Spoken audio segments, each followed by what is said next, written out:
Oh, Bianca, if only I can do something about it. You know, I will. Naluluhang wika nito sa kanya. Malungkot siyang umiti kay Lexi. Kanyang hinaplos ang kanyang pumipintig na tiyan. He will never let you go no matter what. Nakikita ko sa mga mata ni Kuya na may malalim siyang pagtingin sa iyo, wika ni Lexi. Mahal na mahal ko siya. Mahinang wika niya, sabay ng paglandas ng luha mula sa kanyang mga mata. Inabot ni Lexi ang kanyang mga kamay at masuyong pinisil. Anuman ang maging desisyon mo, naniniwala kong kakayanin mo. Nandito ako para sa iyo. Mahigpit siyang kinabig nito. Salamat. Humahagulhol na wika niya. Walang anuman. Rome is like a brother to me and you are like my sister. Anya. Sa mga sandaling yun ay hinayaan niyang ilabas ang sakit at bigati na kanyang nararamdaman. Nasa harapan ni Rome ang 3 taong nagtago sa kanyang kapatid mula sa kanya. Maawa kayo sa amin. Hindi namin alam ang sinasabi niyo.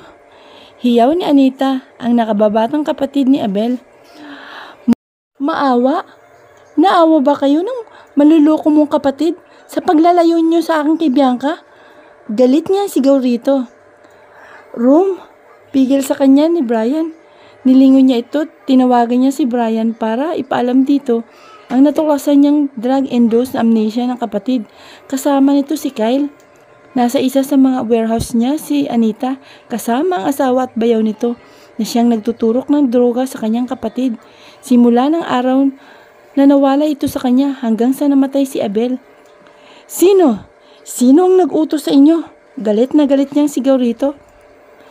Sa sobrang galit niyang pinaputukan niya ng baril sa balikat ang asawa nitong si Lando at ang bayaw na si Mimong. Sabay na daing ng mga dalawa. Uwag, maawa po kayo. Wala talaga kaming alam. Sigaw ni Anita nang tutukan ng baril ni Brian ang ulo ng asawa nito. What? Asik ng bayaw sa kanya. Umiling siya. Nagkatinginan sila ni Kyle at Albert na nagmamasid lang sa nangyayari. May saltik din pala ito. Nagmamakaawa kami. Wala talaga kaming alam. Si Ate Anita, binayaran nila ako ng 100,000 pagmamakaawa ni Imong. Hayop ka, Emong. Gulat na sigaw ni Anita rito. Kuya, sabihin mo na sa kanila silang magkapatid naman talaga. Sigaw nito kay Lando. Nagmamakaawang tingin ni Anita kay Lando. Tama ang sabi ni Emong. Si Abel at Anita ang nagsabi sa amin na pansamantala lang ang bisa ng gamot na yun para hindi ka lang hanapin ang kapatid mo. 6 na beses sa isang taon namin siya tinuturukan sa bahay ni Abel. Nahihirap ang wika nito. Napahagulhol si Anita.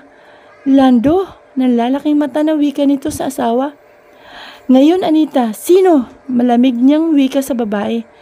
Si Sir Sandro, siya yung nag-utos sa amin ni Abel. Nito. What? Malakas niyang sigaw.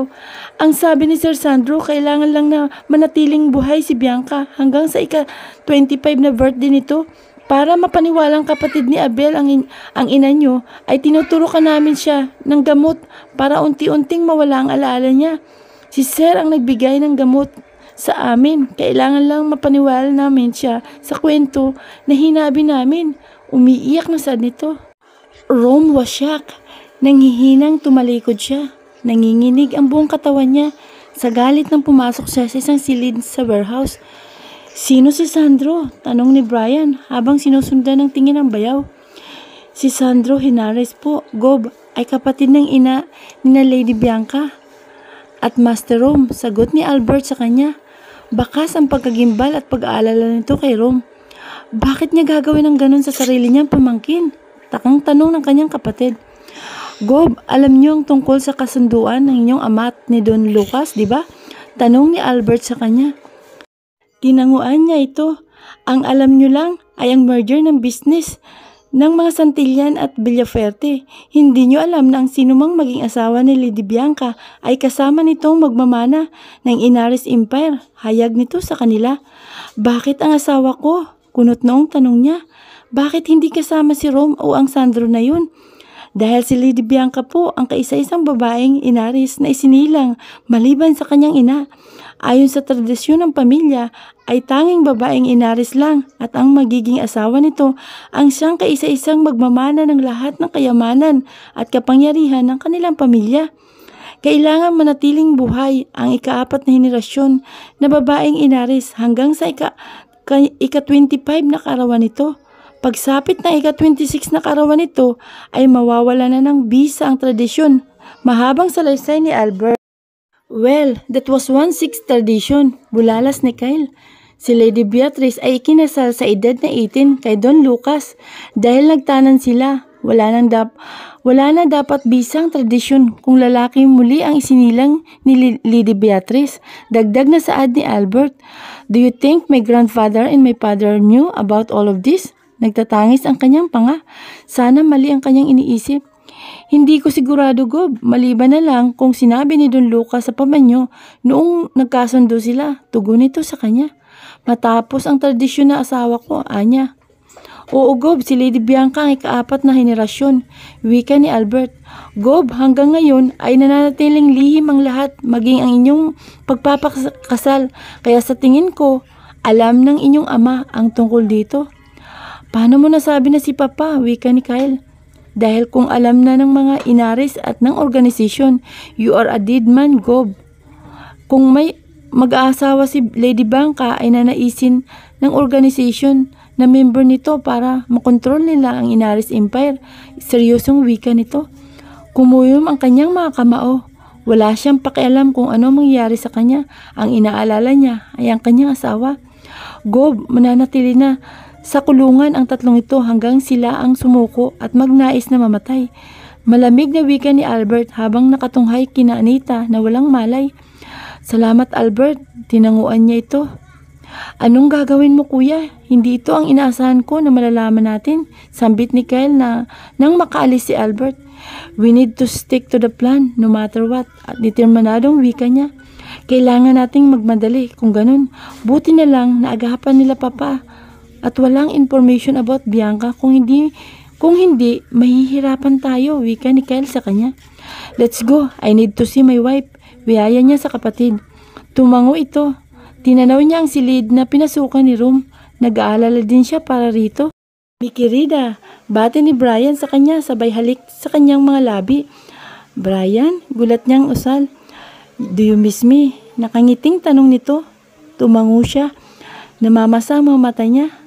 Namimiss ka na namin ni baby. Pinisil niya ang ilong nito na ikinatawa nito. Hinagka ng asawa ang kanyang tiyan.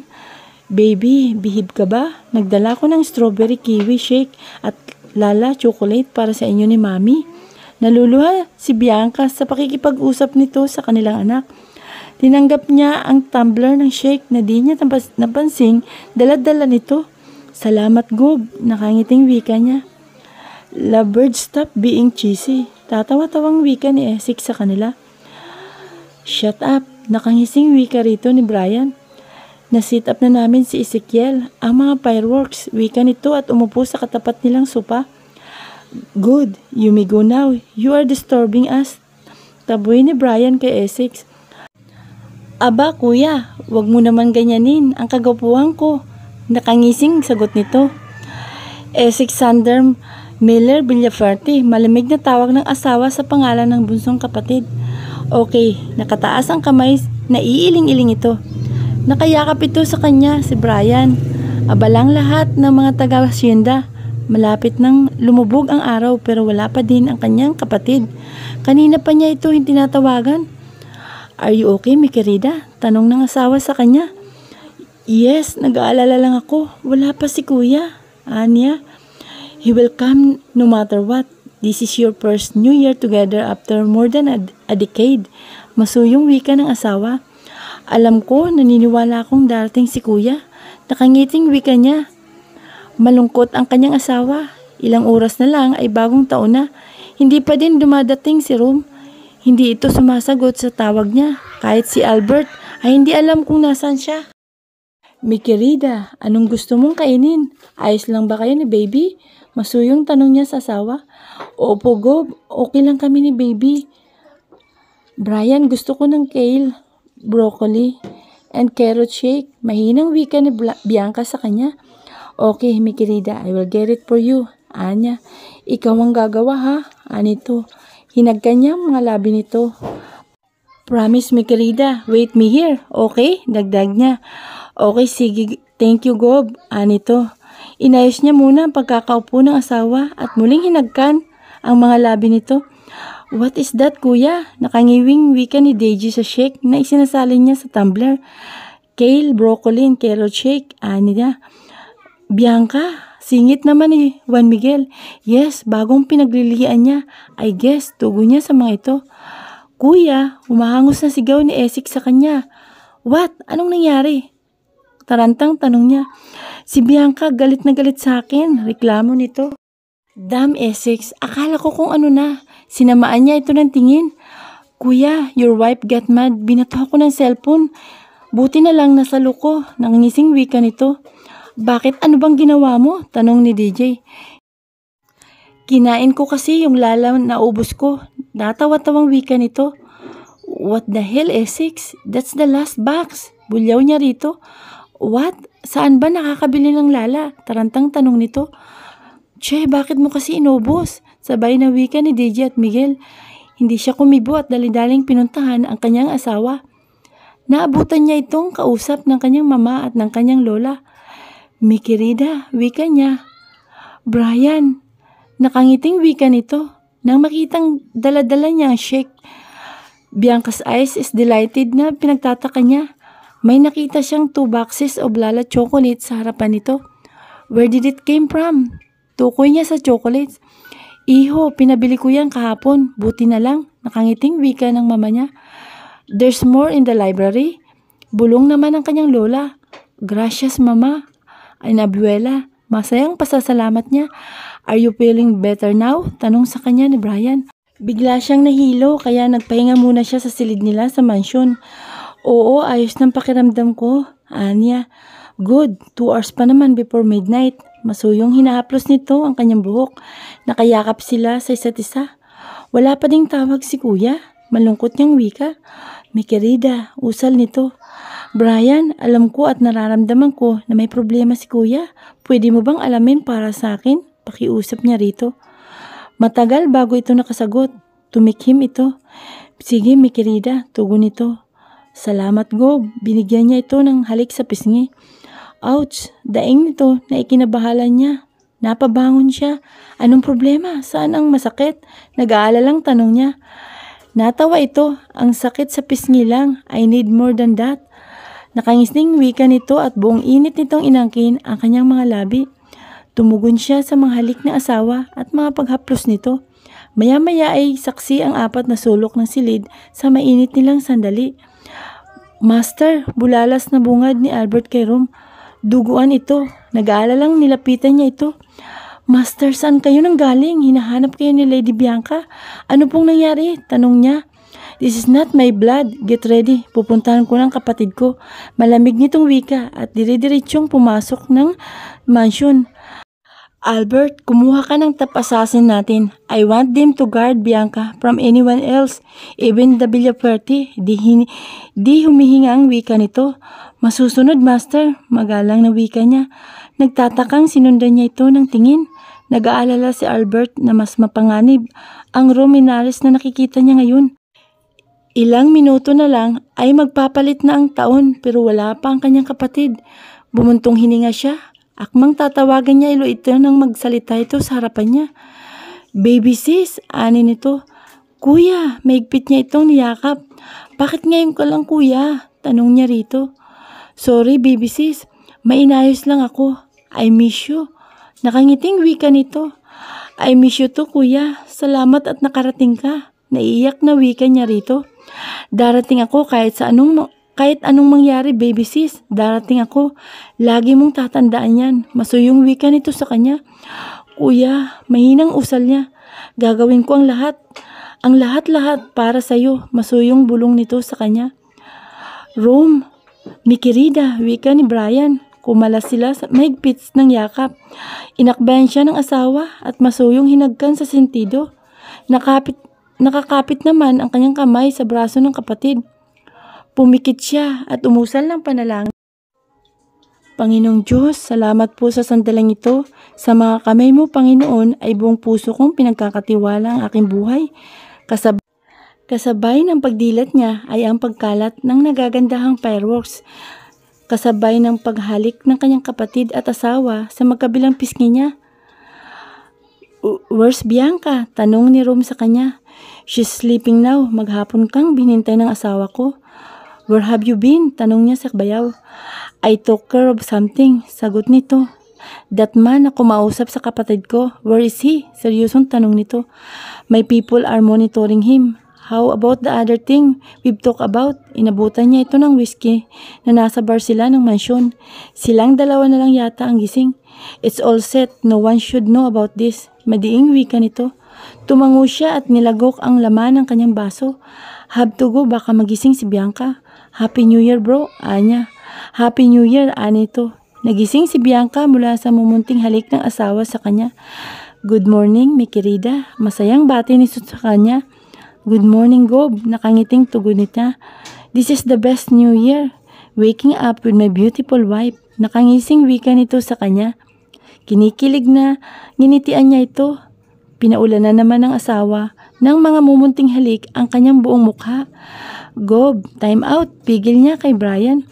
Why, may querida? Takang tanong nito pero hindi tumigil sa paghalik sa kanya.